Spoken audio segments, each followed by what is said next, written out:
This jewel in Conwy's crown is a breathtaking stretch of water, but danger can lurk underneath, and some reckless sailors have been clocking up excessive speeds going up and down it. It's been causing problems for those following the rules on the estuary. Dean Craven's family are well known in these parts, and they've been part of its maritime history for 25 years. But like the tide, things have moved on. When they come to the marinas in the summer, there's lots of fast motorcraft flying around.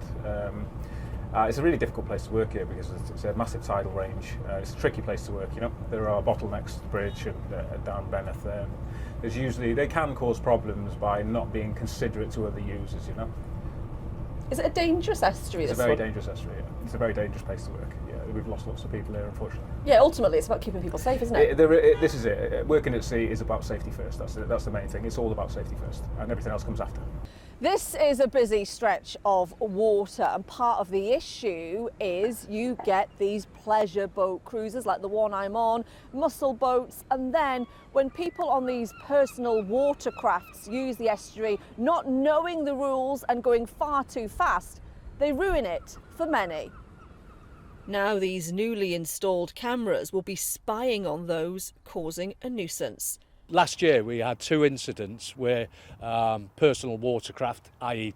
jet skis, actually tried to swamp a small dinghy, and that is just totally unacceptable and danger in life, and I want the evidence to prosecute those individuals. Living here in Deganwy awards wonderful views, and anything that keeps the speed down on the water has been given the thumbs up. You do occasionally notice boats going maybe a little faster than they should do. Obviously, should anything happen, then they're there and anything would be caught and captured. So yeah, we certainly welcome them and happy to have them on the street. As we settle into spring, more boats and water bikes will gather here, but the authorities have warned there will be prosecution letters coming through the doors of those causing danger on the waves.